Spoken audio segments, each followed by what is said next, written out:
This morning I woke up from some strange sounds. I thought somebody is trying to open the gate and knocking on it. But that was this sound. And there is one more and one more there. And this beast was actually flying very low, uh, almost at the height of this house, a little bit higher, and on that side. And I think it was kind of worried to get blown over the Nile on that side, which would be difficult.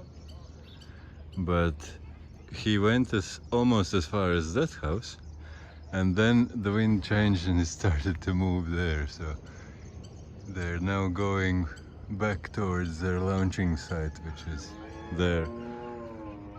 But I think as long as they land somewhere where they have a place, like here you can't land.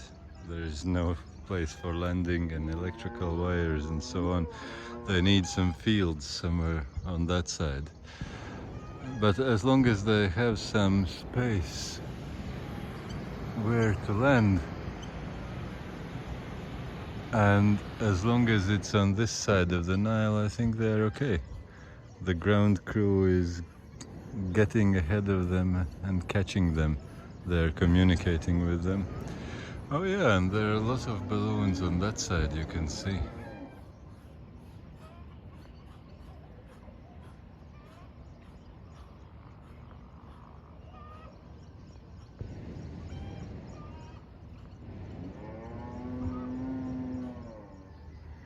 The other ones are on that side, but this poor balloon is again getting blown off towards the Nile. Will it be able to get back? Will the wind change? Actually there is some square near the ferry. Maybe they're landing there now. And this one is kind of getting close as well.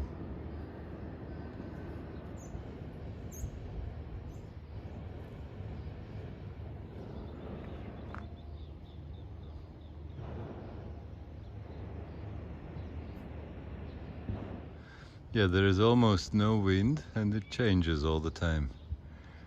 This one seems to be going down as well. Probably they spotted some place. I know that there is some big intersection somewhere there near the petrol station. Maybe they try to land there. It would be a bit strange, but maybe it's the best bet. And what are they doing?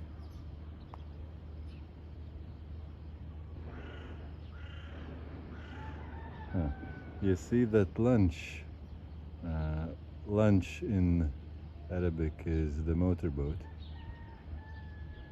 And yeah, now you can see it. Well, not exactly.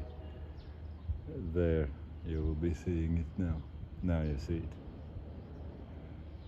Maybe it came to rescue, to give a tow, how do you call it?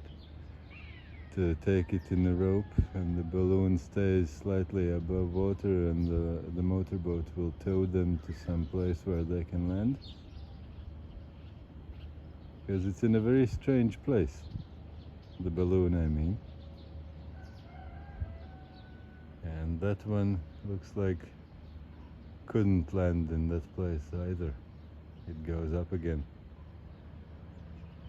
It's quite tricky, I can imagine, because in those fields there on that side, they have plenty and plenty of space, all kinds of fields and roads, and easy.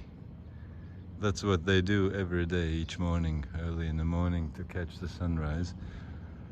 They're getting blown again off from the Nile, and probably they'll be able to land in that park, that square near the ferry terminal, ferry station. That's funny.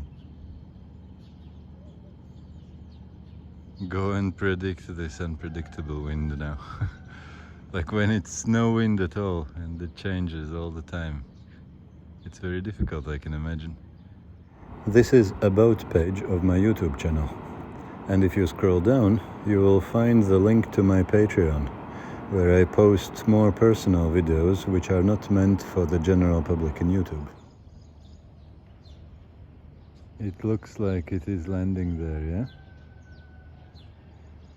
And it got blown a good deal away from the Nile now. I think it's stopped and it's kind of leaning, so probably the basket is on the ground already.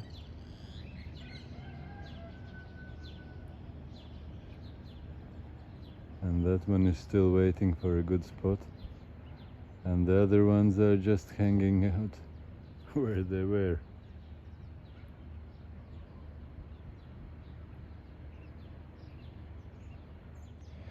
Yeah, that one seems to be staying there.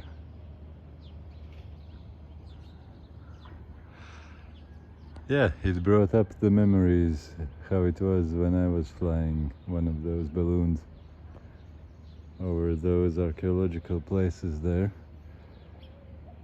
If you haven't seen that video, you can go back and see the hot air balloon ride in Luxor. I have a video in my history. It was some really cool experience. Really worth it, I would say. And by the way, while looking on these balloons, I noticed this might be interesting for you as well. You see, this is a small street which comes in from there. And this is how the simple houses look in Egypt. It's just walls, basically like walled garden, and where you can and where you need, you just put some reed mats or some palm fronds and some cardboards and whatever you have, you put across on the as a roof on some joists, which are usually pieces of palm trees. This one you see, these ones are longitudinally cut palm trunks. This is the most typical way how to support the roof.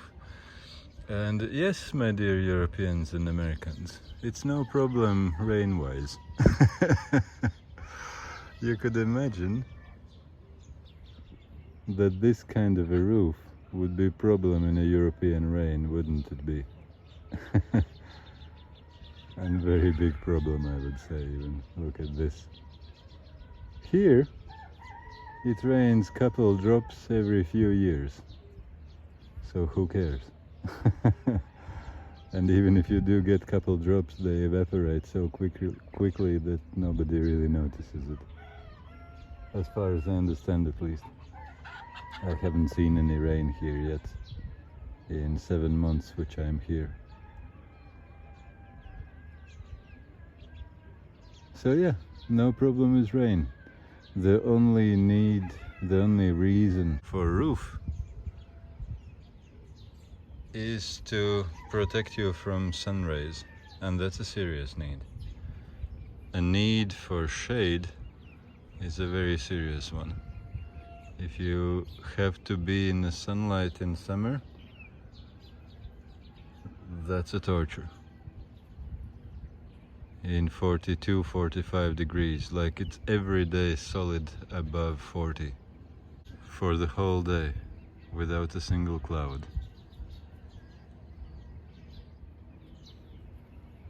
And there you can see also some farouj, chicken, and faras, horse. why not? And the neighbor has their farouj as well.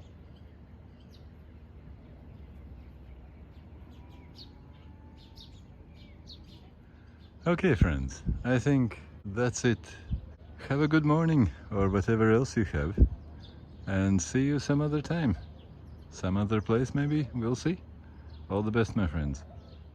If you'd like to hear more from me and support me in my ways, you're more than welcome to become my patron. Find the link to my Patreon page just under the description of my YouTube channel's About page.